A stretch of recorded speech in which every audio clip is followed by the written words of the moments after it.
buenos días a los que recién se unen a la programación de Exitosa. Estamos en el 95.5 de la FM en Lima. Estamos en 65 ciudades, en más de 65 ciudades a lo largo y ancho del territorio nacional.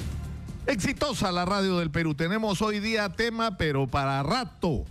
En un ratito no solamente va a estar con nosotros Javier Reati, que se suponía que estaba preso anoche, pero bueno, no está preso, ni estaba de parranda, ahorita viene, y nos va a explicar por qué su nombre apareció. Va a estar Jenny Vilcatoma para hablar sobre lo que ocurrió anoche. El Ministerio Público convocó por un lado a una vigilia de respaldo a su titular, Pablo Sánchez. Fue una convocatoria institucional que se realizó en el frontis del Ministerio Público, en la avenida Bancay, y simultáneamente se realizó un operativo, ¿no?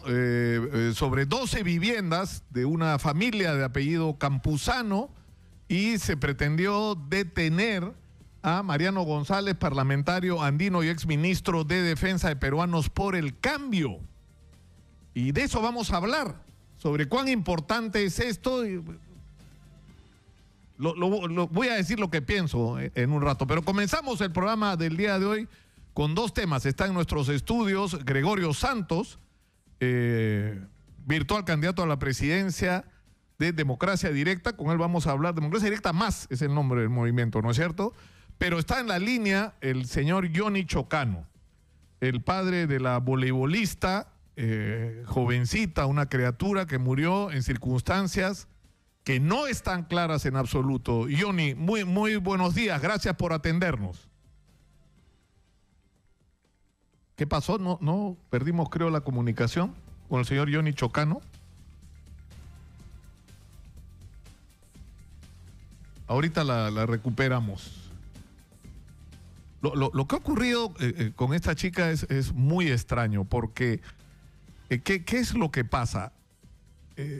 Ellos van a una discoteca en Barrancos, según la información que se ha tenido. Luego se trasladan a un departamento en el que no vive el futbolista Jordi Reina, pero él alquila a través de una tercera persona para hacer reuniones. En esta reunión se consume alcohol y hay un momento en que Alessandra, la voleibolista, se separa del grupo con otro muchacho, y ahí se produce hechos que no han sido aclarados y que terminan con la muerte de esta chica, supuestamente por un colapso, ¿no? Cuyo origen no se ha determinado, pero ahora sí estamos comunicados con don Johnny Chocano. Muy buenos días, gracias por atendernos, Johnny. Buenos días, qué gusto. Y permítame, antes de empezar, transmitirle mi más sentido pésame por la muerte de su hija. Yo tengo hijas chiquitas también, bueno, un poquito mayores que las suyas, pero me imagino el dolor que tienen que ustedes que remontar en este momento y lo difícil que es la situación que están atravesando. Sí, es un momento muy difícil, como tú sabes, ¿no? Perder a un ser tan querido, una hija con mucha fortaleza, muchos proyectos, muchas ilusiones, con deseos de salir adelante mediante el vóley, el deporte que ella tanto amaba. Es muy triste, muy lamentable, Lucas, lo que haya sucedido con mi hija. Espero, ¿no?, que todo eso se esclarezca. Ahora, Johnny, usted ha dicho el día de ayer, y lo ha reiterado esta mañana en diferentes medios, que lo que ha ocurrido con su hija es que ella habría sido abusada sexualmente, sometida a algún tipo de violencia, que no es explicable el tema de la hemorragia, porque todo el mundo habla de una hemorragia, pero nadie da una explicación de cómo es posible de una chica que es sana, que está sometida a controles médicos, ¿no es cierto?, que es una deportista ¿no es cierto?, de alta exigencia, de pronto tenga una hemorragia que le provoca la muerte. Es algo ilógico, ¿no, Nicolás? Porque, mira, no puede tener esas cosas, mi hija, si de hemorragia, de eso. Esto ha sido provocado, ¿no? Esto ha sido provocado. No ha sido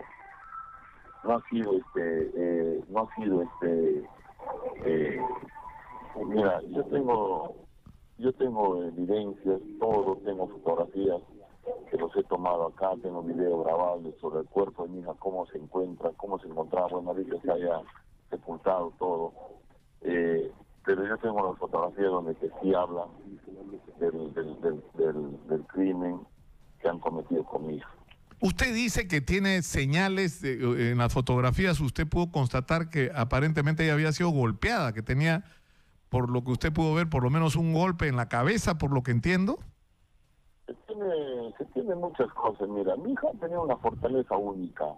Mi hija no era de que tú lo toques así por así nomás. Ella la han atacado. Ella ha tratado de defenderse de algo. Y dentro de todo esto están las manifestaciones que da su amiga, ¿no? Donde que les quitaron el celular. De repente ella ha estado exigiendo que les entregue. Porque así era ella. Ella no. Yo como padre lo conozco y lo sé cómo era mi hija. Ya. Si a nosotros mismos no nos dejaba quitarle el celular, ni tenerlo, ni revisarlo, nada. Menos pues a una persona extraña que aún el joven dice ahora que recién ahí la conocía y que le hayan quitado el celular, todo. En su manifestación la amiga dice, ¿no?, de que lo han quitado el celular, los han quitado el celular a ella, todo.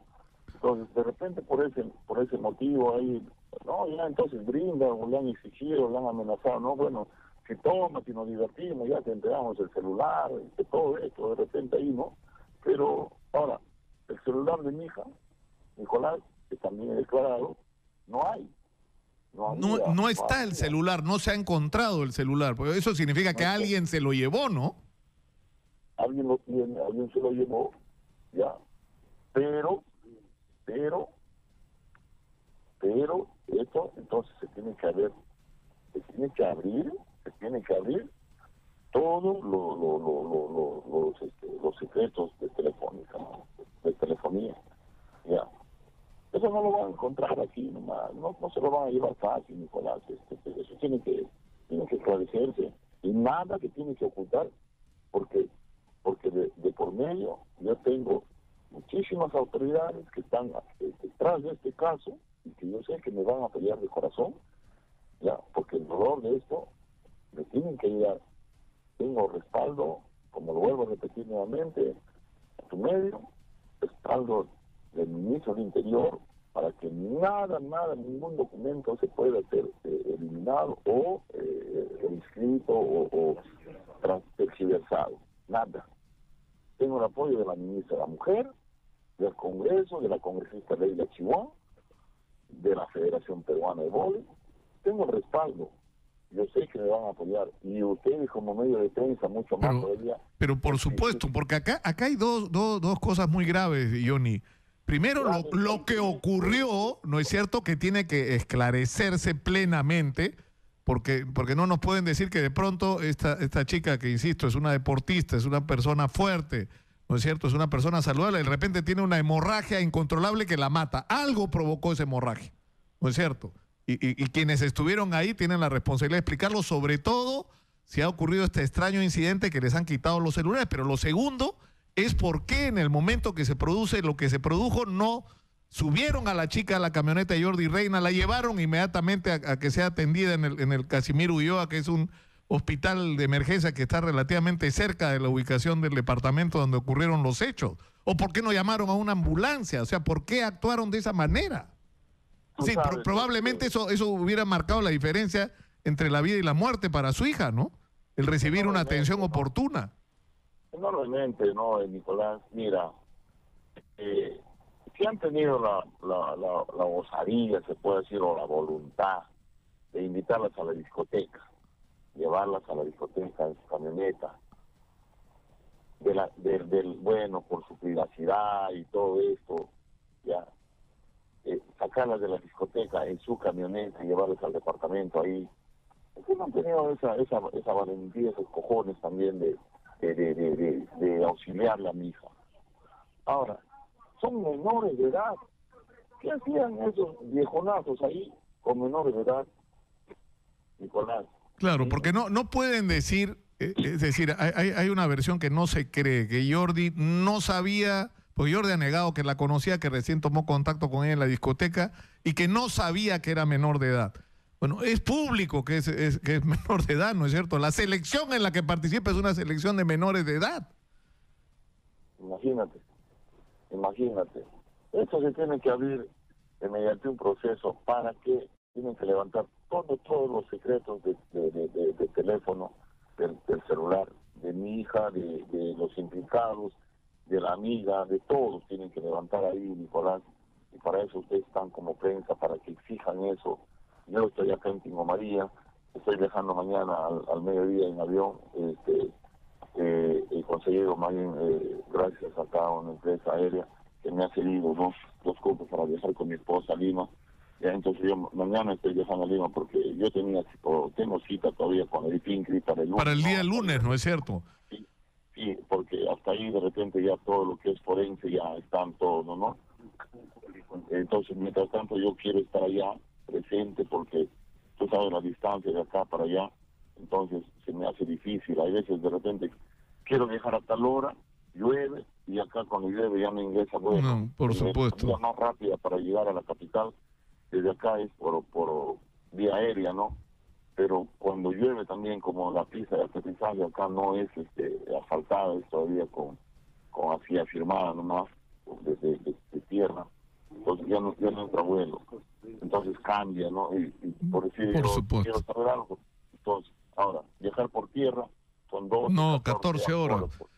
Por supuesto, nosotros lo esperamos acá, Johnny. Usted sabe que cuenta con el respaldo no solo mío, sino de Exitosa, y estoy seguro que toda la prensa, y yo confío sinceramente en la eficiencia de la Policía de Investigación Criminal en el Perú, y que la verdad completa la vamos a saber sobre este caso, sea quien sea el responsable. Y si esta responsabilidad alcanza a Jordi Reina, así tendrá que ser, y él tendrá que asumir la responsabilidad de sus actos. Por lo menos para empezar, hay muchas cosas que tiene por explicar. Yo le agradezco mucho, Johnny, por atendernos.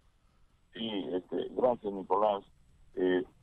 Yo espero todo ese prestigio de la policía, todo ese prestigio del Poder Judicial, del Ministro del Interior, de la Ministra de la Mujer, todo, ¿no? Espero que me asesoren y espero un asesoramiento de verdad para poder establecer eso, y que tienen que caer, Nicolás.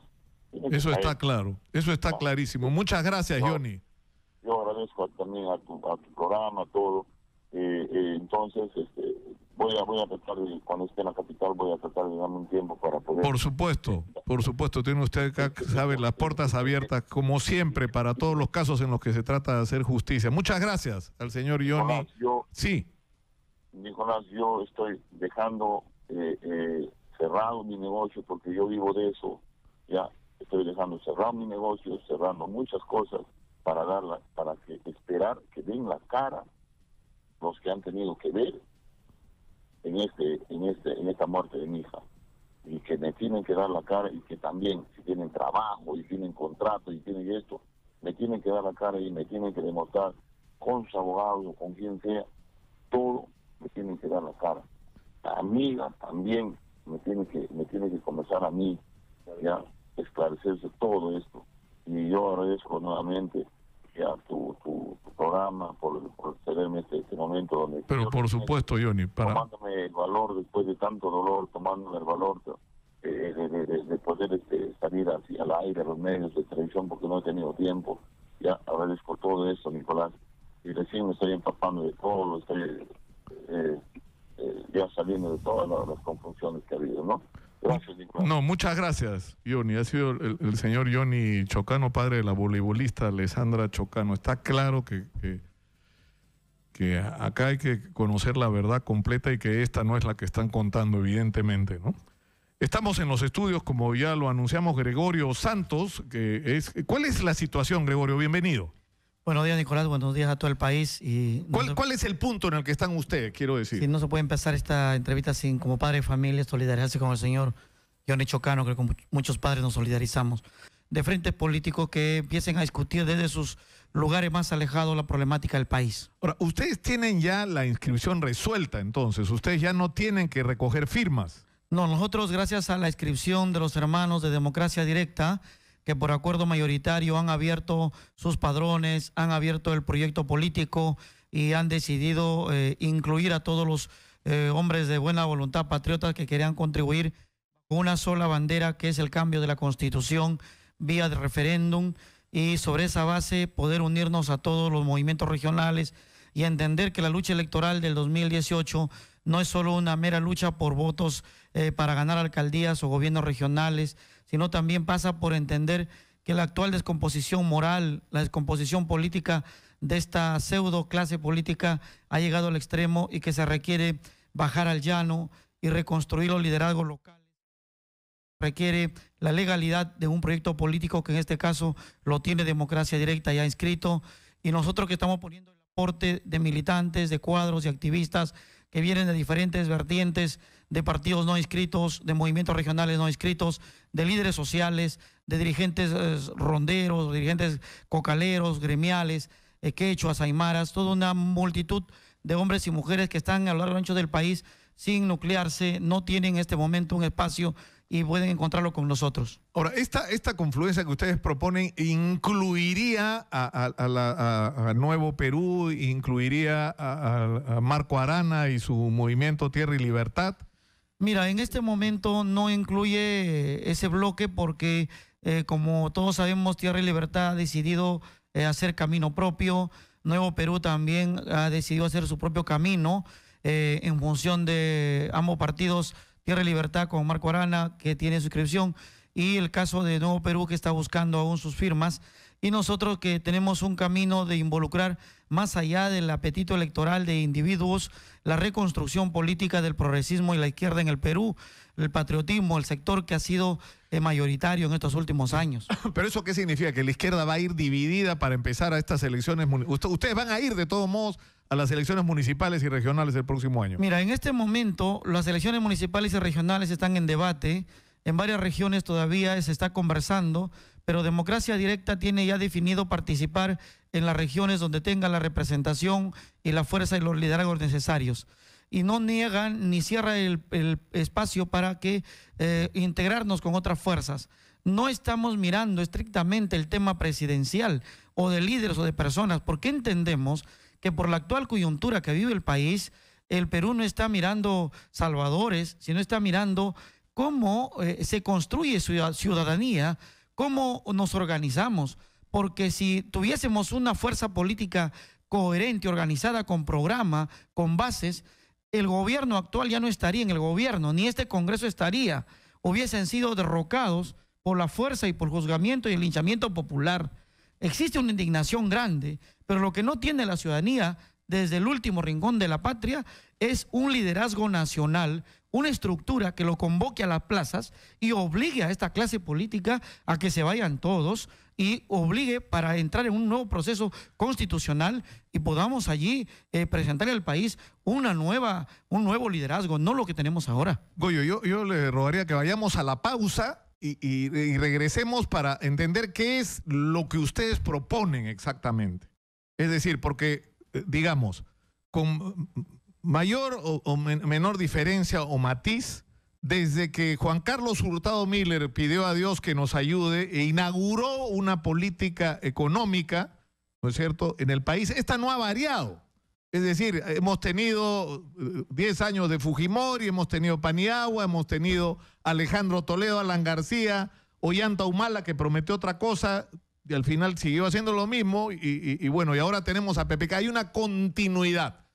Lo que nos interesa saber, yo creo que le interesa saber a todos los peruanos, es ustedes proponen cambiar eso, no me conteste ahora. ¿Y en qué? O sea, las cosas van a ser diferentes si usted llega al gobierno, ¿en qué cosas y de qué manera? Regresamos, estamos con Gregorio Santos, de la confluencia Más Democracia. Volvemos.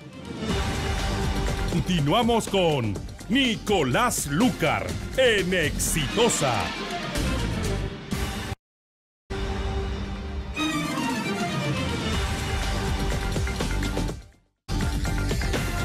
Está en los estudios de Radio Exitosa Gregorio Santos, dirigente de la confluencia Más Democracia, virtual candidato, de eso vamos a hablar también a la presidencia del año 2021. Pero antes de seguir adelante, tenemos una mención de nuestro auspiciador. ¿Sabías que Paraíso es la única marca de colchones en el país que tiene un laboratorio en el que cada insumo y luego el colchón terminado es sometido a 7 rigurosas pruebas y a exigentes controles de calidad para asegurar la garantía real de sus productos? Si no pasan las pruebas, no sale a la venta. Esto garantiza que en tu colchón Paraíso puedas tener el mejor descanso para una vida saludable. Paraíso, 50 años soñando contigo. Seguimos con Gregorio Santos y la pregunta es, ¿qué es lo que ustedes pretenden cambiar, Goyo? A la altura de los acontecimientos, todos los peruanos y peruanas constatamos que los 24 años del 93 a la fecha y los años que hemos vivido ahora, ha habido un continuismo económico, político y en todos los terrenos. Y nos diferenciamos ahí de todos los que en este bloque progresista analizan el proceso, que consideramos que este es un proceso dictatorial que ha construido un andamiaje institucional que solo puede ser roto con una nueva constitución, con un nuevo contrato social, porque por donde miremos los hechos en los hogares, en las familias, vemos que no existe el Estado. Cualquier monopolio extranjero o nacional ligado al capital multinacional hace lo que quiere, y eso es problema estrictamente de una nueva constitución, y es una primera cuestión que permita a la ciudadanía. Nosotros proponemos, no como algunos que proponen la Asamblea Constituyente, sino que partamos de la vía democrática que consiste en participar con la recolección de 2.300.000 firmas, y que el compañero Andrés Alcántara con los fonavistas han recolectado cerca de 2 millones, y este año debemos culminar el proceso, y entonces partir allí a desarrollar un debate nacional sobre qué ha sido del Perú en estos últimos 30 años, en este proceso histórico, para poder definir la perspectiva de la República y refundar las instituciones y terminar en la refundación de la República. Pero ¿qué sería? Que, digamos, si ustedes ganan las elecciones y si se respalda la propuesta de una nueva constitución, ¿habría que hacer una asamblea constituyente o la reforma se produciría dentro del Congreso? No, te estoy explicando. La Constitución establece, yo diría, como político, 4 caminos para cambiar la Constitución. Uno, esperar que este Congreso lo haga, y no vamos a esperarlo porque no lo va a hacer. El segundo, esperar que la PCM o algún sector del gobierno proponga y el PPK lo haga, claro, lo cual no va a hacer. Y tercer camino es que haya una convulsión social y lo obligue al gobierno, hecho que ahora no veo en el escenario. Y el cuarto camino es el camino en democracia, que lo llaman, pero democracia de abajo, no la democracia de arriba del Congreso, sino la democracia popular, la democracia social, la democracia que está en la ciudadanía, que es reunir 2.300.000 firmas, presentar un texto constitucional. Y ahí es donde necesitamos ese camino, porque queremos que el pueblo firme por la nueva constitución, debata la constitución. Pero esa nueva constitución, ¿qué incluiría? Por ejemplo, en este momento, para hablar de un caso que ha sido muy controversial, sobre todo contigo, el tema de las concesiones mineras. ¿Ustedes qué van a plantear con respecto? ¿Van a revisar? O sea, ¿cómo va a ser el tema de las concesiones mineras? El tema del capítulo económico en su integralidad es el tema. No es solo de las concesiones mineras, es las concesiones del patrimonio nacional, de la riqueza nacional. Porque no hay calle que no esté concesionada, no hay avenida, no hay lámpara que brille y que no esté concesionada, no hay alimento que consumas y que venga como cualquier basura de cualquier país del mundo sin ningún control. Entonces, si todo está en manos de un Estado que no representa al ciudadano de a pie, los lecheros quiebran mañana y no pasa nada, el cafetalero, en el sector agropecuario o ganadero. Y en el sector minero, peor, en el gas igual, en el petróleo igual. Pero eso, ¿qué significa? Significa la revisión integral de la Constitución y el capítulo económico. O sea, por ejemplo, que podrían volver a existir empresas estatales mineras, digamos. Podrían volver no solo a existir empresas estatales mineras, sino empresas con capital nacional, mayoritariamente nacional, no con capitales mayoritariamente extranjeros, donde el peruano es el peón. Tú puedes mirar cualquier empresa minera nacional y el peruano es solo service. El peruano en el mercado es solo service. ¿Tú crees en la reconstrucción de los 23 millones de dólares de soles? ¿Cuánto le han dado a los hombres y mujeres que pueden poner casas de bambú, que pueden poner casas prefabricadas, que pueden construir pequeñas casas o un banco de materiales? ¿Están los peruanos presentes? Entonces, si tú revisas el capítulo integral y la visión de Estado, te vas a dar cuenta que el país ha sido completamente enajenado, para utilizar el término más político y económico, o en términos políticos de indignación, es entregado, y entonces requieres obligatoriamente revisar y hacer una evaluación de qué ha significado estos 25 años de continuismo económico, y que se proponen ahora hacer todo este show. Pero ¿cómo vas a hacer sin la inversión de capital extranjero y de tecnología extranjera? Pero ahí no te puedes adelantar, porque nadie ha dicho que no va a haber inversión extranjera. porque cualquier peruano, cualquier estadista va a necesitar de que la economía esté abierta al mundo, a Latinoamérica. Lo que sí requerimos que los contratos se revisen, que no existan los contratos ley, que el capital nacional extranjero no diga que está en igualdad de condiciones. El capital nacional, el empresariado regional tiene que tener prioridad en la nueva constitución, y no como hoy, que el pobre empresario nacional tiene que mendigar en lo público y en lo privado, ¿ah? Porque en lo público también son las grandes multinacionales las que se acogen todas las grandes licitaciones, y tienes a Odebrecht, el resto son acompañantes. No tienen una máquina probablemente los de Odebrecht, ni Yanacocha, ni Antamina, ni Cerro Verde, pero sí tienen el control total de lo que se produce en el subsuelo, que son los minerales o el gas o el petróleo, o la pesca, como lo que ha ocurrido ahorita con el tema de la pesca, que no solo es el tema de los atunes. Eso ocurría hace mucho tiempo. Hace mucho tiempo que los niños se enfermaban y en los clubes de madres se enferman y nadie controla nada. Pero aquí requerimos que la ciudadanía nos entienda. Ayúdenos a reconstruir esta visión de país de Estado y a firmar los planillones de la nueva Constitución, y hagamos una Constitución debatida desde los centros y caseríos, centros poblados, organizaciones sociales, populares, las universidades. Yo llamo a los estudiantes de Derecho a las universidades, de tal manera que podamos tener un debate nacional sobre lo que está ocurriendo en el país. No es fácil que lo pasemos de manera tangencial, cualquier acontecimiento, como si fuera aislado, cuando corresponde a un sistema grande. Y entonces dicen, esto vamos a arreglarlo con una ley, y no hay una ley que lo arregle hasta ahora. Ahora, si yo pudiera resumir esto, ustedes dicen que se vayan todos y cambiémoslo todo, más o menos es lo que están proponiendo. Ahora, yo he encontrado esto hace un rato, cuando preparábamos la entrevista, encontramos una en internet que es feroz. Encontramos la copia de una carta al compañero Goyo que firman Julio Álvarez de Puno, no logro leer, Wilfredo Contreras y Jorge Rimarachín, fíjate que fue el congresista recontra promotor de Gregorio Santos, y que es muy crítico, ¿no? Y que habla sobre supuestas relaciones con Patria Roja. ¿No hay una amenaza acá de división también?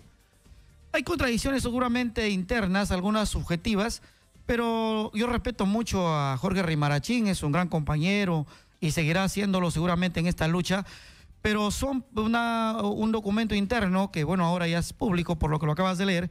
Sin embargo, nosotros hemos marcado ya diferencia con Patria Roja, nos han expulsado. Porque acá de lo que están acusando a Gregorio Santos es de estar en una especie de conspiración con gente de Patria Roja, que más que su asesor principal, estoy leyendo acá, es actualmente militante de Patria Roja, y que al final, no sé, no entiendo bien, que esto podría terminar hasta en una división, ¿no?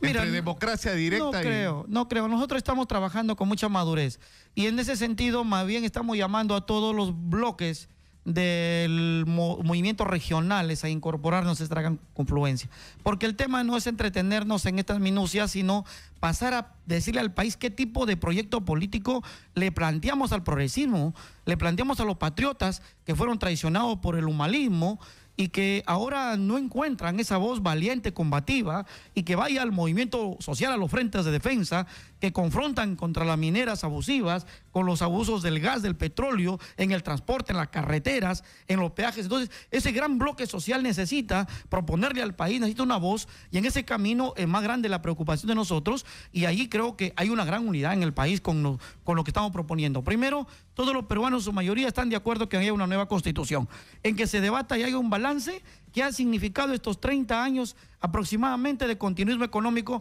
neoliberal. Que los estudiantes y la juventud que no nacía y que hoy sufraga cuando se aprobó la Constitución del 93, reconozca que no puede seguir siendo peón, empleado en un país de grandes riquezas, y que es necesario que sea accionista y sea propietario, y hay un empresariado nacional que sea el protagonista del cambio y no sea el proveedor de recursos económicos y financieros para que se vayan a los paraísos fiscales. Y en ese terreno creo que la patria está con nosotros y lo va a estar. Gregorio Santos, agárrese, ha estado con nosotros. Muchas gracias, Goyo, por estar acá. Gracias, y permíteme invitar a todos los hermanos del país que han construido bases de más democracia, de democracia directa, el movimiento de afirmación social, los velasquistas, los hermanos tahuantinsuyanos, a participar este 2 de diciembre en nuestro evento nacional para evaluar el camino recorrido. Se realizará en el local campestre La Matarina Campestre en Puente Piedra, en el kilómetro 32,5, y los esperamos el sábado, a las 8 de la mañana, y agradecerte, Lucar, por esta entrevista. Un abrazo. Gregorio Santos, como dije. Agárrense, está con cara de preocupado Javier Reate, que ya llegó a los estudios de Exitosa. Erika Rado está en el Congreso de la República. Adelante, por favor, Javier. Muchas gracias, Goyo. Erika, adelante. Gracias, buenos días. Información en vivo desde el Congreso de la República. Declaraciones del parlamentario Héctor Becerril referente a las últimas informaciones de Odebrecht que involucran también a la exalcaldesa de Lima, Susana Villarán. Vamos a escuchar. Creo que ha quedado demostrado, según las declaraciones de Garreta, que él personalmente se ha reunido con Susana Villarán en enero del 2013 acá en Lima y con ella han acordado los $3 millones en pago por la no revocación. Recordemos que Susana Villarán siempre ha sostenido que esa campaña fue muy austera y con pequeños aportes de simpatizantes. Le mintió al país. Ahora también ha quedado claro que ella puso a Miguel Castro como el intermediario para que coordine todas estas coimas. ¿Cómo pagó Susana Villarán los 3 millones, 2 millones a Odebrecht y 1 millón a OAS de la no revocación? Bien, han sido parte de las declaraciones que brinda el parlamentario Héctor Becerril de Fuerza Popular. Informó Erika Rado, Exitosa Noticias. Bueno, y precisamente sobre estas afirmaciones que ha hecho el publicista brasileño Garreta, que ha sido clarito, ¿no? Dice, yo me acojo a la colaboración eficaz, $3 millones por lo menos pusimos en la campaña contra la revocatoria de Susana Villarán. Y lo que queremos saber es qué piensan ustedes sobre esto, qué es lo que debería ocurrir. Sus respuestas, por favor, las pueden enviar al Facebook, a Exitosa Noticias, o al Twitter, @ExitosaP. Y ahora está con nosotros Javier Reategui, exministro de Alejandro Toledo, y supuestamente anoche preso con su casa, ¿no es cierto?, intervenida. ¿Qué pasó, Javier? Bienvenido. Mire, Lucas, buenos días. Creo que las redes sociales es un tema que sirve mucho a la democracia, porque alguna noticia mal interpretada se filtró y me dio oportunidad por las mismas redes sociales conocer el tema e informar a todos los medios y bajar la noticia. A tal punto que la misma Fiscalía aclaró de que no había nada. Indudablemente, mientras viene eso, uno pasa cierta preocupación. Yo estaba en un evento en la Universidad San Ignacio Loyola sobre educación que presentaba Raúl Díaz Canseco, con los teléfonos apagados, no se le ubica, Reate. Bueno, estaba ahí. Y no se le ubica, habría pasado a la clandestinidad, se presume que ha salido del país a buscar a Alejandro Toledo, que le da sitio en apenas me enteré, comuniqué, estoy en mi casa, no hay allanamientos, etcétera, y eso me permitió comunicarme con todos los medios y realmente estoy satisfecho cómo reaccionaron. Ahora, Javier, tú sabes que ha circulado insistentemente la versión de que tú te has acogido a una colaboración eficaz y que tú le has dado a las autoridades información relevante sobre algunas cosas, por llamarlas de alguna manera, incorrectas ocurridas durante el gobierno de Alejandro Toledo. Hace aproximadamente un mes me entrevistaste acá. Y te pregunté lo mismo. Pregunta. Claro, porque el run sigue ahí, pues, ¿no? Y te voy a dar la misma respuesta. Javier Reate no se ha acogido a ningún tema de colaborar eficaz. Ni tiene por qué acogerse. No tiene nada que decir ni nada que temer. No. Más bien porque eso, la colaboración supone reconocer la comisión de algún delito, ¿no es cierto? Así es. Yo siempre he abierto mis cuentas. Cuando salía de ministro, abrí mis cuentas a la Contraloría para que estudie. Todos se demoraron como 2 años en investigar y salió todo tranquilo, ¿no? Ahora, ¿todos pueden decir lo mismo? Bueno, cada uno habla por sí mismo, ¿no? Pero porque, por ejemplo, una de las controversias ahora es el tema de la interoceánica y de otros proyectos que se hicieron con las constructoras brasileñas. Entonces, la discusión que el otro día me explicaba un especialista en estos temas de gestión pública, me decía que el presidente puede arreglar, digamos, como se le acusa a Alejandro Toledo de haber recibido $20 millones de Odebrecht, pero él no tiene la capacidad ni el mandato como para tomar las medidas que se necesitan para que eso proceda. Es decir, es imposible que él haga un amarre con Odebrecht sin que en eso estén implicados de alguna manera funcionarios de los niveles efectivos de decisión. Yo estuve ministro de Transporte y Comunicaciones julio del 2002 a julio del 2003.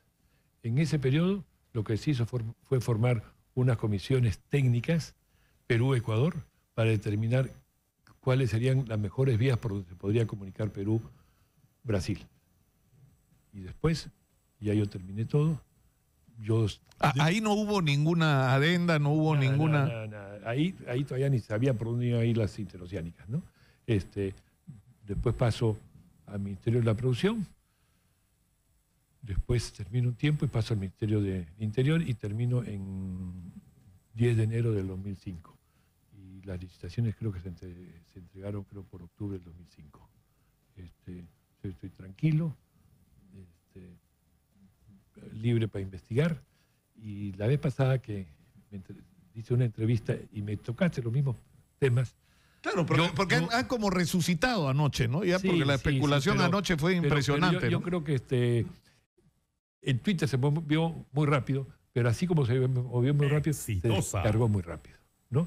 Y yo más bien estoy en un trabajo distinto que la vez pasada también me diste la oportunidad para mencionarlo, que es la segunda edición del libro Antidrogas, y es este concurso que es Cultura por un futuro sin drogas, dirigido a los estudiantes de las universidades, donde hay dos premios, dos temas. Uno es educación al no consumo de droga y otro es promoción de cultivos alternativos de la Amazonía. Hemos recorrido ya varias universidades donde los alumnos se vienen inscribiendo y ellos van a hacer sus trabajos. Terminan para entregar los trabajos el 20 de febrero y el 20 de abril se premian. Ese va a ser el producto de la comunidad universitaria que presenta los trabajos para el Perú. Ahora, Javier, yo sé que está bien, me parece legítimo que le hagas campaña a tu actividad actual, pero... Es una actividad para el Perú. Claro, no, está bien, pero...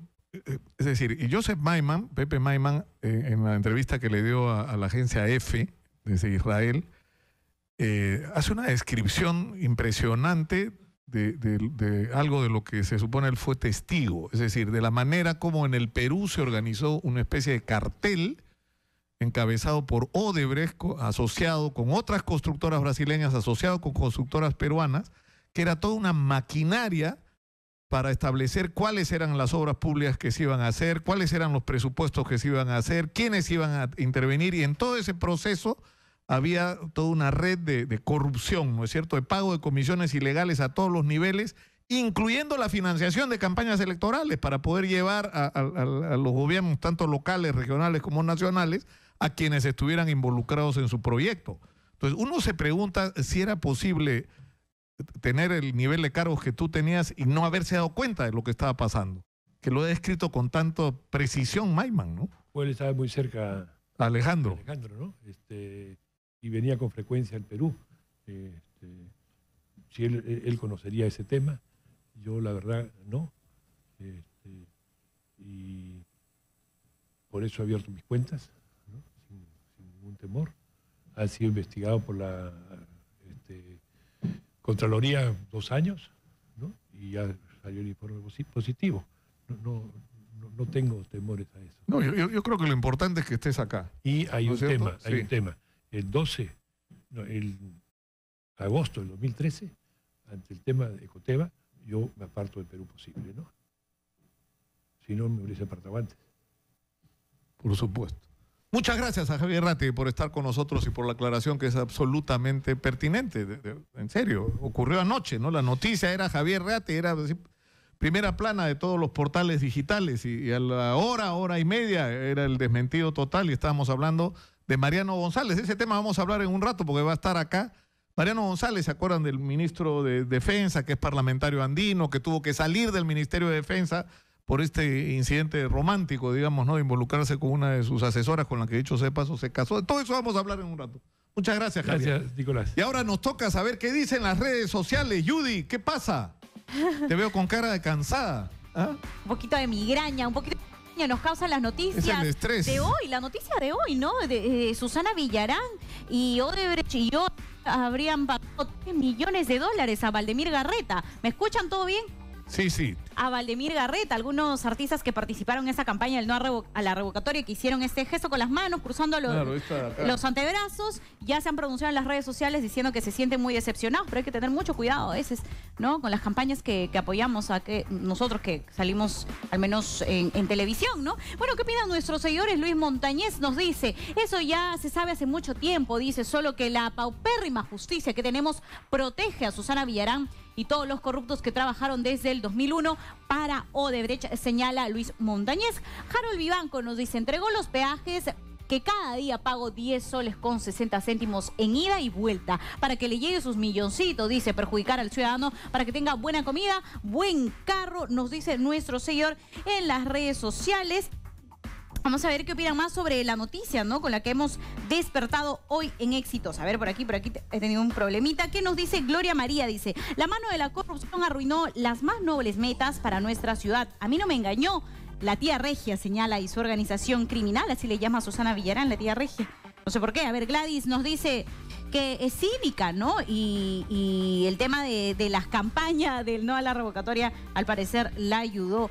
¿Qué opina Manolo? Nos dice, yo opino que le pregunten a Nel Townsend, dice, ella fue su escudera, ahora es momento que dé la cara, porque... Ese es un buen tema, ¿no? Yo digo, o sea, de pronto, Nel Townsend, que no tenía nada que ver con Susana Villarán hasta ese momento, aparece involucrada, ¿no es cierto?, en la campaña y como vocera de la campaña, ¿no? Ahí habría que transferirle la pregunta también, ¿no? Aunque ella, bueno, he visto por ahí en el comercio que ella negó todo, ¿no? Que ha todos llegan, todos, nadie sabe nada. Bueno, también algunas personas estaban de acuerdo con el no a la revocatoria por el costo que le iba a generar al país, ¿no? No considero que hayan sido todos los que hayan apoyado el no a la revocatoria, no, un tema claro, político, pero ¿no? Otra cosa es estar involucrado en la campaña y que movió muchísimo dinero, ¿no? Exactamente. Se notaba porque la ciudad amaneció con paneles inmensos, casi toda la ciudad. Eso es cierto. Por otro lado, ¿quién opina? A ver, Sofía Lourdes Naraza nos dice, ya saltaron a opinar los de juicios paralelos, dice, Villarán gobernó y ejecutó. La otra, aunque lo intentará 1000 veces, no ha estado ni en Palacio ni en la municipalidad. Los que invirtieron en ella se quemaron, así es simple, mientras que la doña repartió. Ahora toca tirar de videoteca y traer a la memoria quienes se subieron detrás de la repartija, y habrá quienes seguirán mirando su ombligo y no querrán ver cuánto daño nos estamos haciendo con el odio visceral. Hay gente, dice en Facebook, que nos están robando. No entiendo la última parte de lo que nos escribe Sofía Lourdes. Asumo que ella está a favor, ¿no? A favor de Susana Villarán. Eso es lo que interpreto. Juan Carlos Ramírez nos dice, por fin el país sabe lo que es verdaderamente Susana Villarán. Menciona, se hizo pasar como digna, honrada, pero resultó que no era así. Y Pablo Sánchez, a ver, tú luchas contra la corrupción, a la cárcel, señala Juan Carlos Ramírez, con otros calificativos, claramente, que no voy a repetir.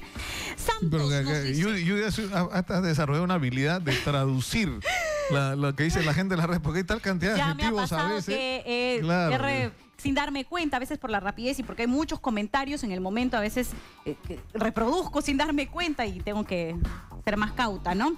Santos nos dice que no hay justicia y que no le va a pasar nada. Me emocionaba, dice, cuando decía el 1 de julio que se sabró todo a finales. Nada, dice Nicolás Lucar, le emocionaba, dice, con la lucha anticorrupción, pero total, no pasa nada, así sigas golpeando la mesa contra la corrupción. No, yo creo que va a pasar inexorablemente, esto no lo para nadie. Yo estoy convencido de eso, Judy. Convencido. Es que fue tan escandaloso que ya es imposible por supuesto, taparlo, ¿no? Y además te aparecen testimonios porque hay montones de gente y lo que da vergüenza es que vengan esas colaboraciones de Brasil.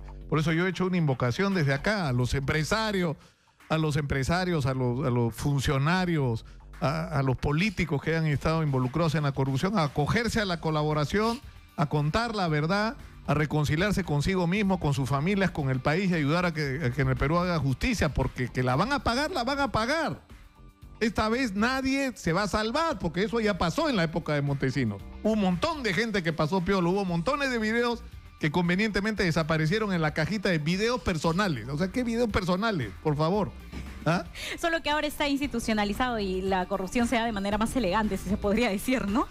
¿Qué nos dice José Alberto Llanotti? Nos dice, pero si a estas alturas obvio, dice, lo que pasaba con Susana Villarán. Que te financien no es el lío, sino que de ahí quedas sujeto como autoridad pública a pagar favores. Es lo que sucedió, ¿no? Luego hay empresas relacionadas a Odebrecht, en el mismo caso de Ollantumala y Nadine Heredia, ¿no? ¿Qué opina? A ver, Ángel Martínez nos dice, mucha corrupción a su alrededor, pero ella no se dio cuenta. No se puede ser tan torpe, dice, a otro perro con ese hueso, ¿no? Señalan pues que Susana Villarán no tuvo la capacidad para darse cuenta de lo que sucedía a su alrededor. Ahí nos está gritando la señora Magariño. Que hay mucha información en redes. Nieva Palomino me hace, ya vamos a la pausa, ya vamos. Muchas gracias, Judy. A ti, Nicolás. Es que hay que escuchar a la gente, pues, por eso hay que abrir más el teléfono en este espacio, ¿no? Hay que abrir más el teléfono y eso lo vamos a hacer porque lo de las redes funciona de una manera increíble, ¿no? La gente tiene derecho a ser escuchada. Vamos a la pausa y a quien vamos a escuchar es a Jenny Vilcatoma, que viene con el cuchillo en la boca. ¿Ah?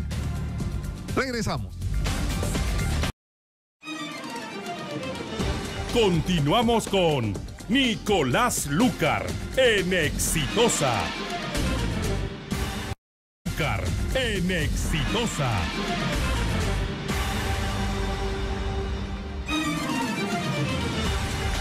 Claro. Estamos en unas circunstancias bien complicadas. El ministro, el fiscal de la Nación enfrenta no una, sino dos acusaciones constitucionales. Hay gente que está pidiendo que sea destituido como fiscal de la Nación. Yo no sé sinceramente si esto debe ocurrir, si es lo correcto. Lo único que sé es que los peruanos estamos muy insatisfechos con el ritmo, con la velocidad, con la intensidad y con la severidad con la que está actuando en relación al caso Lavajato y al tema de la corrupción de las constructoras y de la obra pública en el Perú, con la manera como el Ministerio Público está llevando esto adelante. Entonces ayer han ocurrido dos cosas. Uno, se ha convocado una vigilia que ha generado mucha controversia porque se ha usado los mecanismos del Ministerio Público para convocarla, pero en fin, de respaldo a Pablo Sánchez. Y simultáneamente se ha hecho un operativo, ¿no? 12 casas intervenidas y uno dice, uy, a ver qué ministro va a caer, qué expresidente, qué consorciado. Ninguno. Estamos hablando de los hermanos Campuzano, que por ahí me he enterado que por lo menos uno de ellos es lobista, que algo tenía que ver con el Ministerio de Economía. Y por el otro lado se ha acusado al exministro Mariano González de haber cobrado 77,000 soles a Odebrecht por una supuesta consultoría, por una obra en un consorcio de la vía de evitamiento del Cusco. 77,000 soles. De eso estamos hablando. Y yo, sinceramente, y espero equivocarme, tengo la sensación de que se está haciendo esto para darle algo de comer a la gente que está indignada y que está molesta y que quiere resultados, pero no queremos, pues, no sardinas, porque esto ya es ni sardina, esto es merluza de la que rechazó Caliwarma. Lo que queremos, señor fiscal de la Nación, son los tiburones. Son los tiburones, y usted hace rato que tiene información en el Ministerio Público y la tiene Hamilton Castro, hace 10 meses sobre las consorciadas, sobre el caso de Susana Villarán, tiene una colaboración eficaz del publicista que está diciendo $3 millones metieron en esta campaña por el no. O sea, no, eso no da argumentos suficientes para ir más allá de lo que se está yendo, para que mucho más gente sea investigada, para que se allanen las instalaciones, las oficinas, se embarguen y se detenga a gente que en este momento debería estar presa, si funcionaran las cosas con la velocidad que deberían funcionar. Insisto, no nos den merluza de la rechazada por Caliwarma. Entréguennos a los tiburones, es lo que estamos esperando. Y ahora sí, seguimos adelante. Voy a hacer mi mención después porque tengo acá a doña Jenny Vilcatoma esperando hasta el rato. ¿Me estoy equivocando, Jenny, o no, con esta sensación que tengo por lo de anoche? Lo que me he quedado hasta las 3 de la mañana esperando que pase algo, ¿no? Buenos días, Nicolás, y buenos días a todos los oyentes de Radio Exitosa a nivel nacional. Esto que sucedió anoche es una cortina de humo, que bien para todos al inicio de la difusión de esta noticia pudo haber representado aquellas acciones correctivas que estamos esperando por parte del equipo especial liderado por Hamilton Castro y por aquellos correctivos que tiene que hacer el fiscal de la Nación desde el ejercicio de sus funciones, ejerciendo la autonomía precisamente. Pero como bien has dicho, seguimos escuchando distractores. Vamos a allanar casas, ¿y por qué no allanamos las empresas? Si propiamente donde están los elementos de convicción que probarían actos de corrupción en manos de una organización criminal están en las empresas. ¿Por qué no allanar? ¿Por qué no incautar documentación de Graña y Montero? Más ahora que se ha hecho una autoauditoría en la cual ha contratado a su Ministerio Público privado para poder establecer que no hay corrupción. Lo que propiamente necesitamos por parte de la Fiscalía de la Nación es que únicamente cumpla con su función de perseguir el delito. En observancia a la Constitución, todos somos iguales ante la ley. Que esa persecución sea de manera igualitaria en atención a la información que ya se tiene, porque no se le está pidiendo al Ministerio Público que invente algo. Tiene elementos como la declaración del señor Barata, ahora la declaración del señor Marcelo Odebrecht, asimismo documentación que urge ser analizada por parte del Ministerio Público con pericias que puedan determinar, por ejemplo, cuál fue esa fórmula que usaron para hacer un pago diferenciado de las utilidades, que era precisamente cómo se habría distribuido el pago de la coima que habría asumido Odebrecht en su primer momento. Entonces, ¿qué estamos pidiendo? Propiamente que el Ministerio Público cumpla con su función. Claro, porque yo sinceramente lo que esperaba, o sea, te voy a hablar así con sinceridad, ¿no? En un momento crítico a comienzo de este año, en enero, cuando tú misma eras muy crítica, yo lo hemos conversado acá, yo decía, hay que darle la confianza al Ministerio Público, hay que darle la confianza a Hamilton Castro. Necesitan tiempo, acaba de salir la confesión de Odebrecht. Que estaban haciendo mal. ¿No es cierto? Y hay que darle su tiempo, ya. Ya le dimos pues su tiempo, le hemos dado un año, ¿no? Entonces, lo que yo esperaba sinceramente que ocurriera anoche es una reacción del Ministerio Público para empezar con este tema de los consorciados. Hace 10 meses que se tiene, digamos, las afirmaciones de un colaborador acreditado que han sido además confirmadas con la última declaración de Odebrecht y que además se supone que la Fiscalía ha tenido acceso a documentación que acreditaría estas afirmaciones, en el sentido de que sabían las consorciadas y participaban en el pago de comisiones. ¿Qué más necesitas para hacer lo que tienes que hacer? Es lo que no se entiende. Así es. Yo quisiera hacer un recuento, Nicolás, que es muy importante hacerlo ahora. Como bien has dicho, desde el inicio, en mi caso y en tu caso también, ya estamos años en este tema de la denuncia de los actos de corrupción de Odebrecht. No es ahora. Por parte del Ministerio Público siempre ha habido un actuar sistemático de no investigar, de no dar resultados. Tengamos en cuenta que antes, incluso la Comisión PARI, antes del 21 de diciembre, la Comisión PARI había mandado documentación a la Fiscalía que estaba en manos del fiscal Hamilton Castro sin ningún resultado. Entonces vemos que si Odebrecht se mantuvo en el tiempo y todas estas empresas corruptas, no fue porque simplemente tuvieron un accionar corrupto muy eficaz, sino porque las instituciones encargadas de perseguir sus delitos simplemente se dedicaron a protegerlas y no a perseguirlas. En primer lugar, yo he sido crítica respecto de la forma en la que se estaba iniciando esta investigación, esta nueva investigación en manos de Hamilton Castro a partir del 21 de diciembre del año pasado. Pueden buscar todas las declaraciones que he dado y siempre he desarrollado punto por punto cuáles han sido esas irregularidades, ni siquiera errores. Porque tú dices que lo primero que estuvo mal, y eso motiva tu denuncia constitucional, es que esto debería verlo crimen organizado. Así es, Nicolás. Porque eso además es un agravante. Y además es increíble porque después del tiempo que tú vienes diciendo eso, Joseph Maiman, que es una persona que ha estado cercana, lo ha corroborado. Lo ha corroborado. Ha dicho, esto era un cartel. En una declaración. Esto estaba esto estaba recontra organizado. Es decir, Odebrecht concertaba con las otras constructoras brasileñas, con los consorciados peruanos, con los políticos, qué obras se iban a hacer, cuáles eran las prioritarias, cuáles eran las sobrevaluaciones. Es decir, todo estaba, es decir, era una organización, era una asociación ilícita para delinquir, era crimen organizado. Así es. Y Chávez Cotrina, que es el jefe de crimen organizado, anoche en su vigilia, que ha sido todo un show, me dio la razón. Las investigaciones se rigen por la especialidad y si estás ante una organización criminal no lo puedes mandar a una fiscalía de familia, pues. ¿Y qué es lo que pasó aquí? Lo pasaron a corrupción de funcionarios. Podríamos creer que en la esperanza de que inmediatamente este fiscal Hamilton Castro, en cumplimiento de su deber, iba a hacer una apertura de investigación por asociación ilícita para delinquir y a continuación por todos los delitos de forma autónoma que pudieron haberse cometido, porque es así. El delito de asociación es un delito autónomo a todo aquel que se va cometiendo por la organización criminal. Porque además... Pero ¿qué es lo que ha pasado, Nicolás? Y es lo que no van a poder contestar en estos 15 días. Es lo que no van a poder reparar. Es lo que no van a poder cómo subsanar, que hasta el día de hoy el fiscal Hamilton Castro no haya aperturado por asociación ilícita para delinquir. Si el primer día, Nicolás, se lo mandaban al sistema de crimen organizado, desde ese primer día no hubieran tenido otra que aperturar por asociación ilícita y a continuación por todo delito que se presente. Pero ¿qué ha pasado en el sistema de corrupción de funcionarios? Han aperturado por 2 delitos. El fiscal Hamilton Castro ha aperturado por tráfico de influencias, cuando es un delito que incluso ya está prescrito y que el fiscal no sabe. Claro, que ya no podrías condenar a nadie porque ya prescribió. Yo me pregunto, ¿quién está dirigiendo al fiscal Hamilton Castro? Porque él tiene conocimiento, tiene experiencia, tiene preparación y tiene el código penal en sus manos. Sumas, restas y sabes que ha prescrito. ¿Y por qué no aperturo por asociación ilícita para delinquir? Por eso sostengo y voy a defender mi denuncia constitucional hasta el final en decir que aquí hay un direccionamiento que no solamente está en manos del fiscal Hamilton Castro, sino que esto ha partido desde la forma en la que se ha designado, desde la forma en la que se ha decidido el sistema, claro. Y esto lo ha hecho el fiscal de la Nación. Y por supuesto que tiene que asumir su responsabilidad. Ahora, por ejemplo, sale ahora la noticia de Garreta, que involucra a la gestión de Susana Villarán. Ya hace unos minutos una fuente cercana a Pedro Pablo Kuczynski, que no puedo revelar, me hizo recordar una cosa que es verdad.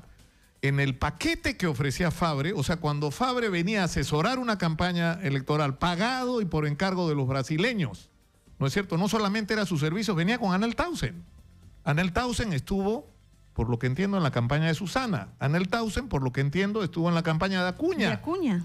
Y Anel Tausen, por lo que entiendo, fue ofrecida como parte del paquete. Esa sería la razón. En un momento a PPK le dicen que Fabre entre y no se ponen de acuerdo. No sé qué pasó ahí, pero por lo menos en el momento que yo conozco no se pusieron de acuerdo. Parte del paquete era Anel Tausen. Entonces, Anel Tausen, no sé si me estás escuchando, acógete a la colaboración. Sí, porque tendría que advertirse ahí una participación de operador. De operador. Porque no es que yo te acompaño, cumple una función.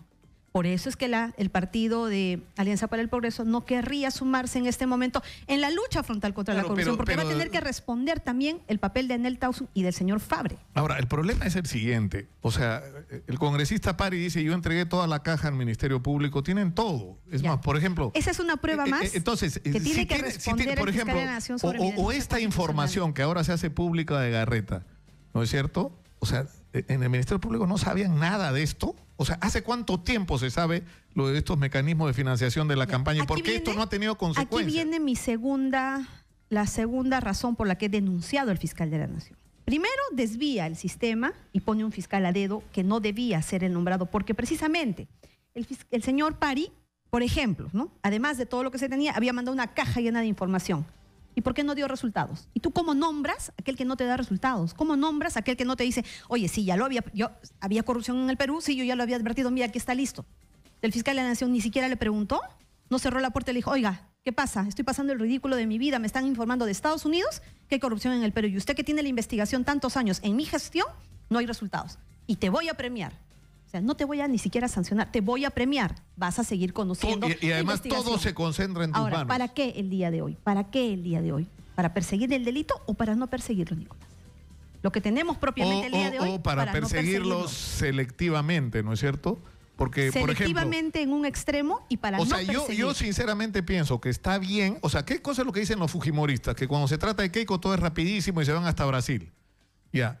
Yo creo que eso está bien. Mira, es decir, si tú tienes en el caso de Keiko que aparece esa mención a aumentar a 500 y organizar reunión, ya. Eso, por supuesto que amerita abrir una investigación y ir a indagar, etcétera. Y es lo correcto y todavía falta que Barata diga la verdad, a ver si es cierto o no. Y además porque ellos lo tienen todo en papeles y en transferencias, ¿no es cierto? Y ahí la verdad se va a saber, ¿no es cierto? Pero ahí falta cerrar ese capítulo. Entonces yo no creo que eso haya estado mal. Lo que está mal es no haber hecho lo mismo en todos los otros casos. A eso voy. Es que hay extremos donde has investigado a medias y hay otros donde no has investigado. Graña y Montero es algo que les va a llevar hasta la cárcel, no solamente al fiscal Hamilton Castro, sino a todo el que ha tenido que ver en no emitir una disposición de apertura de investigación, hecho por el cual yo lo he denunciado por encubrimiento.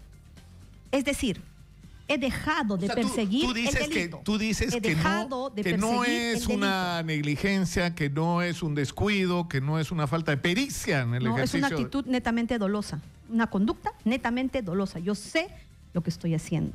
Es más, te digo, ¿cuántos días han pasado del escándalo de la autoauditoría de Grañín Montero. Has tenido a su presidente y directorio indicando de que se han contratado una autoauditoría como si fueran un ministerio público particular. Han vendido su patrimonio. Dime, ¿por qué hasta el día de hoy no apertura una investigación? Se plantea la nulidad de esa venta. ¿Por qué no pides una orden de prisión preventiva para ese representante que permitió que se hiciera una autoauditoría? ¿Por qué no salen anoche en esa vigilia, en ese show que han hecho? ¿Por qué no se pronunciaron rechazando las palabras de este señor directivo de Grañín Montero que dijo, así como el Ministerio Público, nosotros hemos contratado a nuestra Fiscalía Particular? Eso lo tendrían que rechazar. Pero dicen algo, Nicolás, ¿cuál es el compromiso? ¿A qué extremo se ha llegado para que la Fiscalía no haga nada? Ahora, en resumen, ¿qué es lo que tú propones, Johnny? Bueno, a continuación. Jenny, tú dices, tendría que salir Hamilton Castro y todo el proceso lavajato tendría que pasar a crimen organizado. Es lo correcto. Y que lo conozca el fiscal natural. En este caso ya se conoce el nuevo término, es el fiscal legal. Pero quería terminar mi respuesta con el tema de la señora Susana. ¿Por qué? Denuncio al fiscal de la Nación porque a continuación en el mes de agosto saca una nueva resolución de la Fiscalía de la Nación en la cual lo faculta el señor Hamilton Castro para investigar por crimen organizado, lo cual no era necesario porque él lo puede hacer si encuentra el delito. O sea, si tú encuentras el delito, pero tú amplías nada más. No necesitas que te den una super resolución por todo nuevo delito que se presente por toda nueva denuncia que se presente a nivel nacional. Es decir, que si un fiscal podía recibir una denuncia en el Callao... Para que nadie se meta. Es decir, pero además ha habido otros actos que ya no corresponden al Ministerio Público. Por ejemplo, excluir a la Procuraduría de las negociaciones, de las colaboraciones eficaces. ¿No es cierto? Todo está en el secretismo. Porque todo parece, ¿no es cierto?, llevado en la misma dirección. Ahí has vulnerado el derecho de una de las partes. O sea, has violado el debido proceso y eso lo ha hecho el gobierno con una resolución, con una ley. Pero ¿a qué voy? Que si, por ejemplo, en Lima Norte se interponía esta denuncia, ¿ya?, de Susana Villarán con todos estos medios de prueba o con elementos básicos, hacer nada. ¿Qué iba a pasar? ¿Lo iban a mandar a quién? Al fiscal Hamilton Castro. Es decir, ya ni siquiera las reglas de acumulación, que son de obligatorio cumplimiento, se iban a dar. Entonces, yo te digo, si el día de hoy el fiscal Hamilton Castro es el todopoderoso, es el único que puede conocer por qué. ¿Por qué no tenemos en este momento una orden de prisión preventiva contra Susana Villarán? ¿Por qué no tenemos esta información que está en el comercio en una investigación que nos dé resultados con allanamientos, con embargos de todas las propiedades mínimamente de la señora Susana Villarán, que fue la líder de esa campaña de la no revocatoria? ¿Por qué, Nicolás? Entonces se han sacado resoluciones que lo que están buscando más bien es que este fiscal tenga el control. ¿Para qué? Para no investigar. Y ahí se está violando, ¿no?, el objetivo, se está faltando, se está claudicando a ese objetivo del Ministerio Público, que es perseguir el delito. En estos 15 días, Nicolás, que van a servir para investigar al fiscal de la Nación, son 15 privilegiados días que tienen para sustentar con documentación, con resultados, con números, ¿no?, si realmente la denuncia constitucional que he interpuesto yo es falsa. Tienen que sustentar cuáles han sido los resultados y el estado de las investigaciones del caso Lavallato en diciembre, antes que el fiscal de la Nación nombre a Hamilton Castro.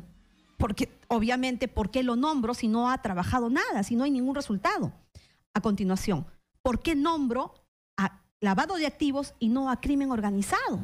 ¿Por qué hasta el día de hoy no se ha aperturado por asociación ilícita para delinquir en esta investigación?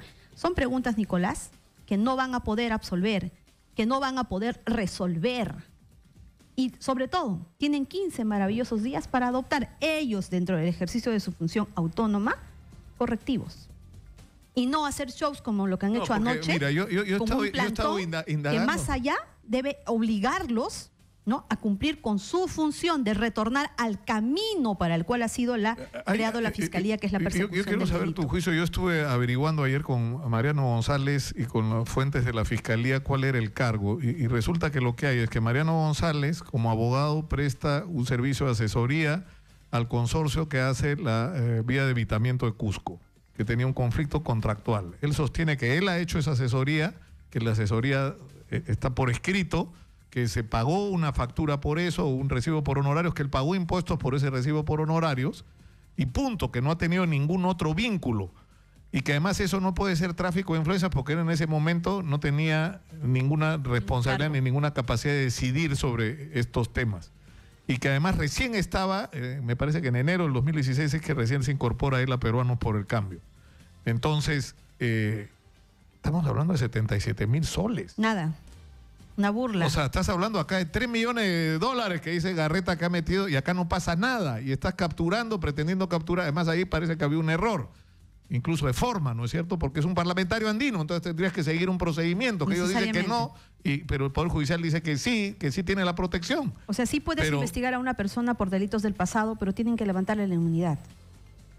Necesariamente. Pero ¿a qué vamos, Nicolás?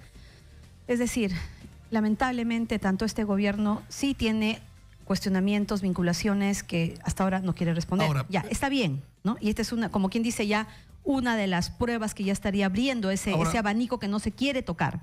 Ahora, pero justamente a eso voy. O sea, en el caso de Susana Villarán, o sea, ¿por qué? ¿Por qué esto? ¿Por qué tenemos que enterarnos de lo que le está diciendo Garreta cuando esa información está ahí? O sea, ¿cuál es el móvil, Dios mío, de esto? ¿De qué se trata? Es un tema, como dice alguna gente, una justicia, Nicolás, que tiene el doble rasero, mira, ¿no es cierto? Podemos decir que hay un doble rasero, sí. Podemos decir que no se quiere investigar, sí, pero fundamentalmente lo que no quieren hacer es aperturar por asociación ilícita para delinquir, lo que los obligaría a tener una visión global de todos los actos liderados por Odebrecht, todos los presidentes, todos los alcaldes, presidentes regionales y los casos cada uno. Tendrían que configurarse asociación ilícita. ¿Y qué es lo que no quieren hacer? Es eso. Por eso es que tratan de que la información no salga. Están tratando de aguantar lo máximo que se pueda. ¿Para qué? Para que Barata se beneficie dentro del marco de tráfico de influencias y de colusión agravada, para que Odebrecht simplemente de acá a unos años pueda seguir contratando con el Estado porque va a salir totalmente excluido de toda responsabilidad y encima no va a pagar la reparación civil. Pero lo más grave, Nicolás, ¿qué es lo que pretende la Fiscalía? Parece que nunca pretende incluir a Graña y Montero. Parece que están haciendo todo de una forma tal que cuando se intente aperturar una investigación contra Graña y Montero, no haya nada. Y al final digan archivado porque no han cometido delito, porque no hay documentos, o porque no se encuentra, o porque desaparecieron. Proyectémonos un paso más adelante. Lo que debería hacer y no hacen desde la Fiscalía es aperturar la investigación preliminar contra Graña y Montero y las consorciadas. 1. Sin embargo, haciéndolo ya hay consecuencias irreparables que nos van a llevar de acá a unos años. No es negligencia. Con la que se no es negligencia, es encubrimiento. Así se llama. Está clarísimo. Así se llama. Jenny Vilcatoma, congresista independiente, ha hablado con nosotros. Muchas gracias. Gracias, Nicolás. Y Jenny. Está bravísimo esto, ¿ah? Vamos a la pausa, regresamos con más. Esto es Exitosa 95.5 de la FM. Por favor, no nos den merluza, queremos a los tiburones. ¿Ah? De una vez. Regresamos. Búscanos en Twitter como @. Continuamos con Nicolás Lucar en Exitosa.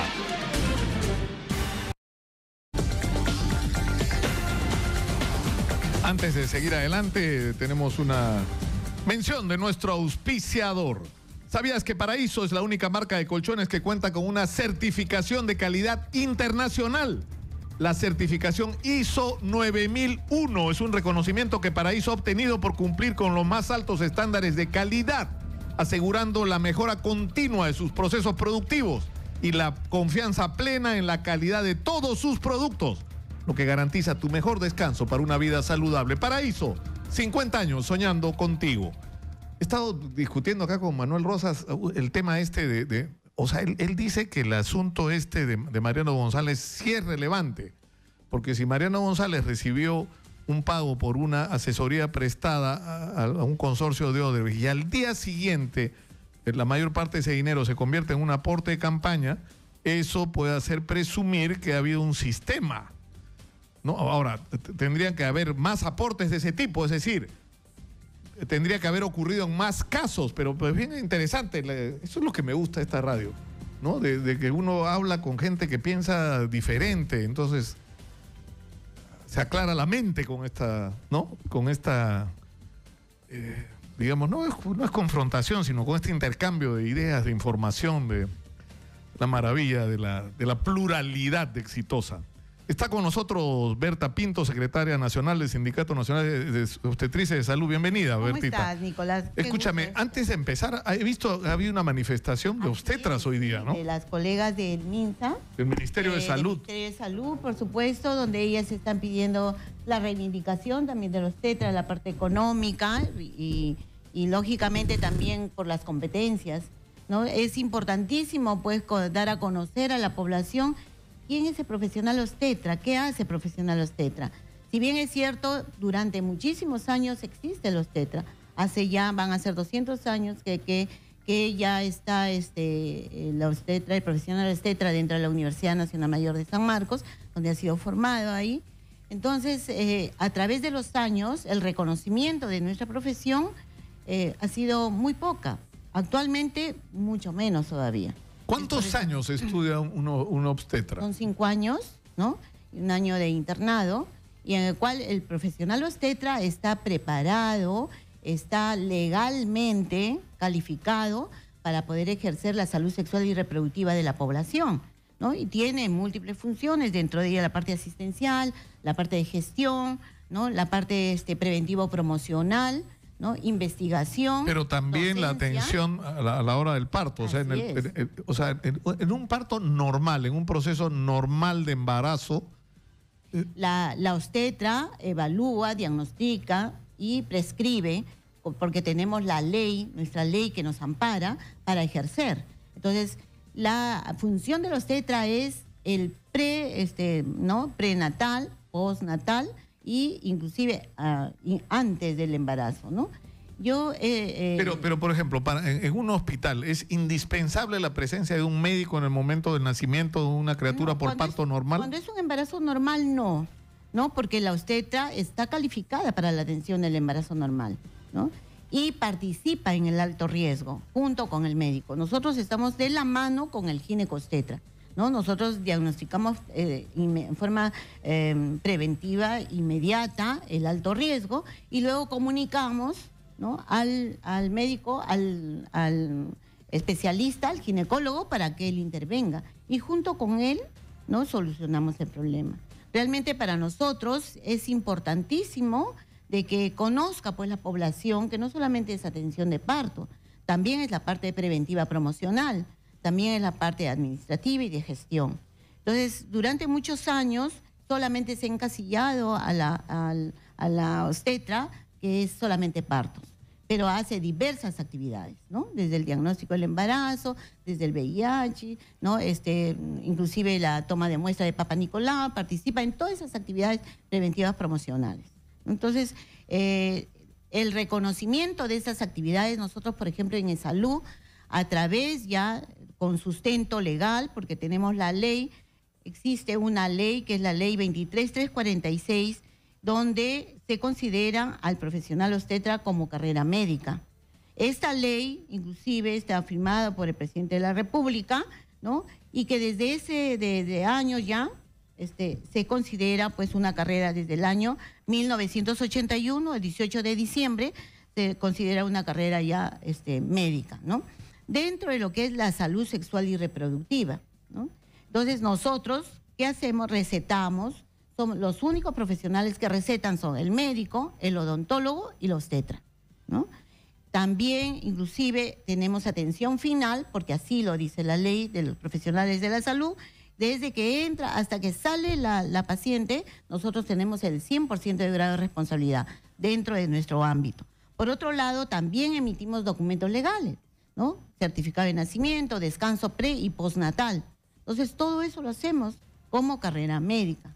Ahora, si bien es cierto, dentro de lo que es nuestro ámbito de la salud sexual y reproductiva, entonces existen las leyes, nuestra ley, ¿no? De la carrera médica, la ley del trabajo de la obstetriz, ¿no? Con su reglamento, ¿no? Y es más, la Ley General de Salud, que nos ampara a nosotros para poder ejercer esta profesión, ¿no? Y es cierto, dentro de lo que es, por ejemplo, no puede haber ningún documento normativo, ni ningún decreto que va a estar por encima de la ley, ¿no?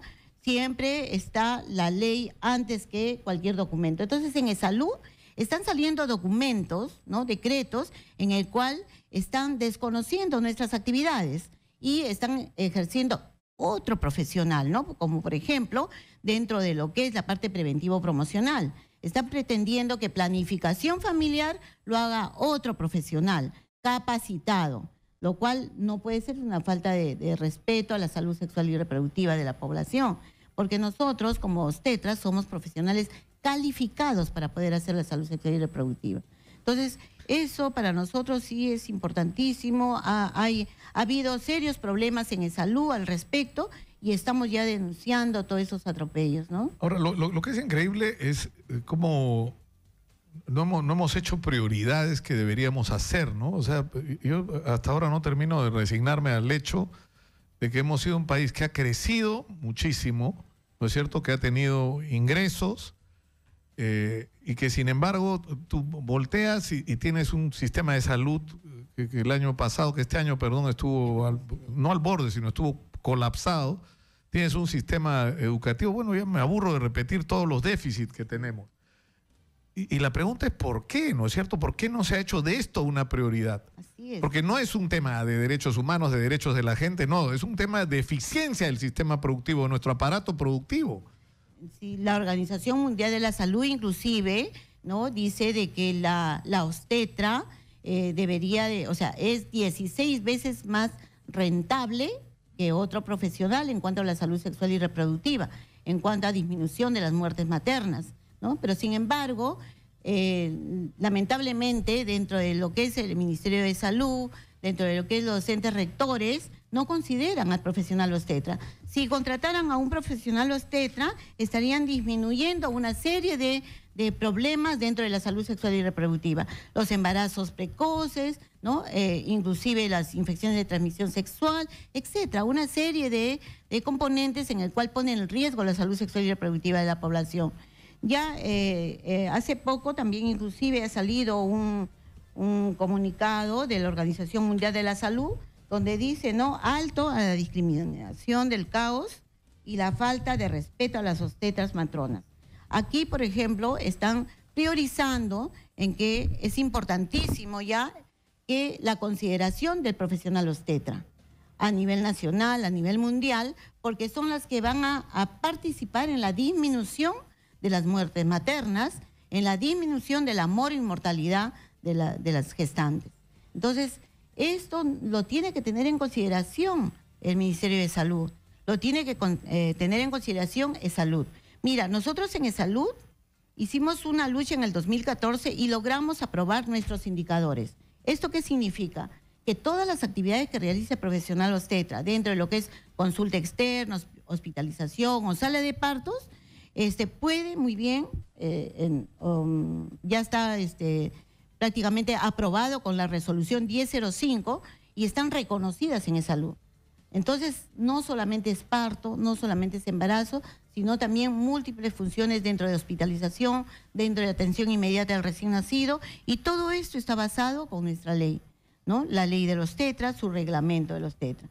Entonces, ya ahorita hay una serie de problemas con respecto a este punto, porque también nosotros hemos firmado un convenio colectivo donde dice respeto a la ley, respeto a los indicadores en todos los documentos normativos. Sin embargo, están saliendo, Nicolás, documentos normativos en los cuales están prácticamente negándonos todo este tipo de actividades, ¿no? Ya tenemos problemas, por ejemplo, en Apurímac, donde están quitándonos nuestras pacientes obstétricas y están pasando a ginecología. Tenemos problemas en Marino Molina, donde también está sucediendo eso. Al final de cuentas, otro profesional va a hacer nuestras actividades. Sus funciones. Así es. En Salud solamente somos 1.189 obstetras y deberíamos de ser 5.000, porque la Organización Mundial de la Salud dice por cada 500 mujeres en edad fértil debe haber una obstetra. Entonces, ahorita el déficit de obstetras es a nivel nacional, no solamente en Salud, sino también en MINSA. Pero, Berta, es un déficit en todos los niveles, o sea, tienes un déficit. Ahora, lo increíble es que encima que tienes ese déficit, tienes un problema de gestión por contraposición ¿no es cierto?, de espacios profesionales. Así es, sí, y esto está en contra, inclusive, de las actividades que nosotros realizamos. Si bien es cierto, existe por ejemplo, cuando nosotros atendemos el parto, están otros profesionales quitándonos inmediatamente al bebé, ¿no? Para poder, y no permiten, por ejemplo, el clampaje tardío que se requiere. Y mira cómo en ese momento es como si hubiera un pleito entre quién gana el trofeo del bebé. O sea, ¿quién tiene al bebé en la mano? O sea, nos están quitando, ni bien estamos atendiendo el parto, ya nos están quitando al bebé. Y la atención inmediata recién nacido está en nuestra ley. Es un punto que ya está en nuestra ley y sin embargo no se contempla. Pero ¿quién es el perjudicado? El perjudicado es el paciente, el niño, la mamá. En este caso, el recién nacido. Así es.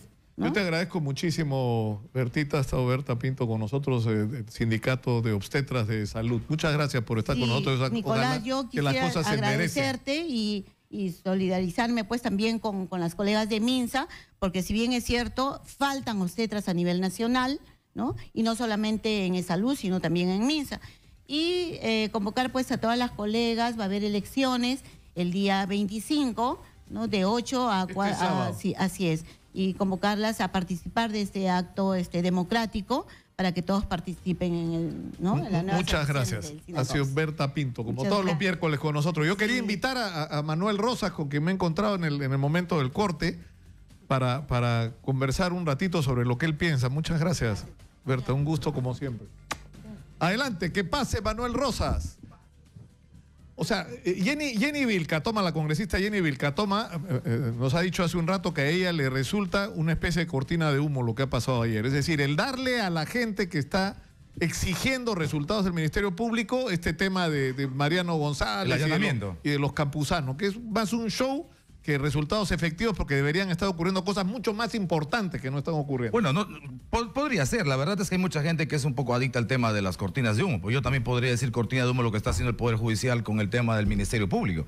Y ahora que se critica la actuación del Ministerio Público, por ejemplo, en relación a Graña y Montero, exactamente igual deberíamos cuestionar el Ministerio Público en relación a Keiko. Y por una razón. Porque justo el Poder Judicial acaba de decirle al Ministerio Público: te has pasado más de un año investigando a Keiko y no tienes nada. Y le acaba de obligar a un fiscal que tiene recién menos de un mes y que en menos de un mes ha hecho mucho más que lo que el otro fiscal ha hecho en un año, tiene 10 días. Entonces, igual podría yo decir, si el Ministerio Público es flaco, raquítico y pobre con Graña y Montero, es exactamente igual de pobre, raquítico y flaco con el tema de Keiko.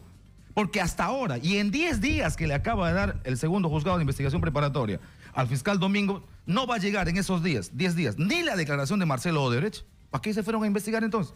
¿Para qué fueron a tomar declaración? Y segundo, tampoco va a llegar la información que debe enviar la DEA sobre el tema de LBF Liberty y el asunto del señor Luna poniendo dinero en campaña. O sea, la verdad es que aquí los que estamos fuera de los caparazones de política y de partido, lo que vemos es que evidentemente falta mucho, falta muchísimo. Yo no sé si será una distracción, por ejemplo, el tema de González, porque hay una relación directa en el tema de González con el asunto de PPK, por ejemplo. Claro, hay un tema de transferencia que se hace. Porque lo que ocurre es que lo que la Fiscalía dice, González cobra a Odebrecht en una fecha determinada, ¿no? Por un servicio que se presta entre diciembre del 2015 y enero del 2016 a un consorcio que es el que hace la vía de evitamiento de Cusco, por supuestamente un tema contractual que había con el Estado. Cobra los 77.000 soles y de esos 77.000, 69.000 son entregados a la campaña de PPK. Y la pregunta natural es, ¿PPK no sabía? Pregunta, no afirmación.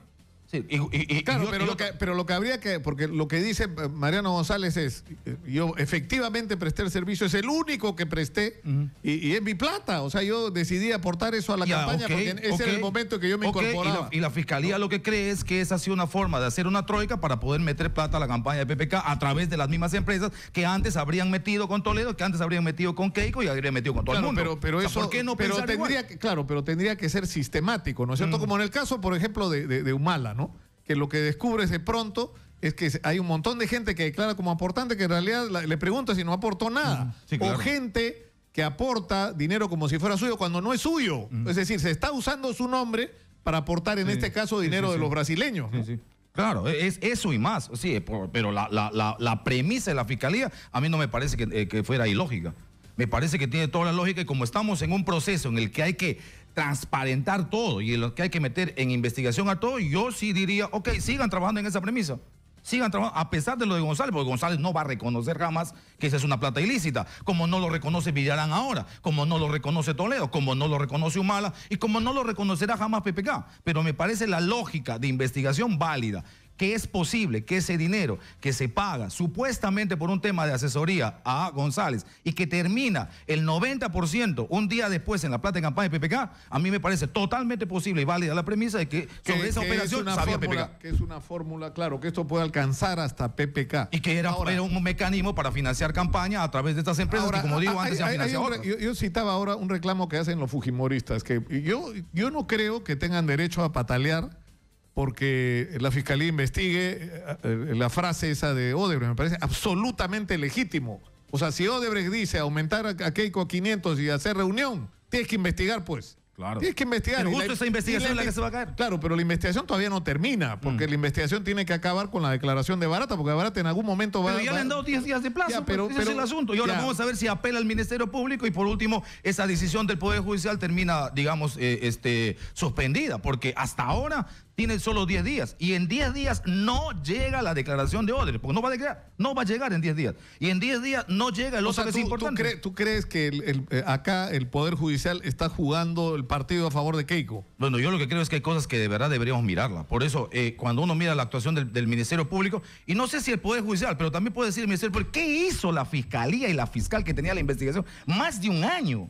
Este fiscal José Domingo Pérez ha hecho lo que en menos de un mes, lo que la otra fiscal no hizo en un año. En un año. Entonces, ¿quién juega a favor de quién? Ministerio Público o Poder Judicial. Porque yo entiendo que el Poder Judicial está diciendo, oye, hermanito, como dice la señora Alcorta, no te puedes pasar toda tu vida investigando.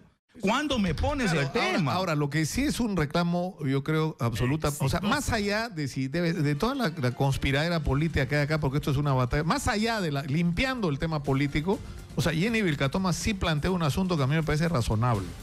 Que es, le hemos dado tiempo al fiscal Hamilton Castro, pero el problema no es solo que no ha hecho las cosas que debería hacer, sino que no era el fiscal que correspondía, porque de lo que estamos hablando es de crimen organizado.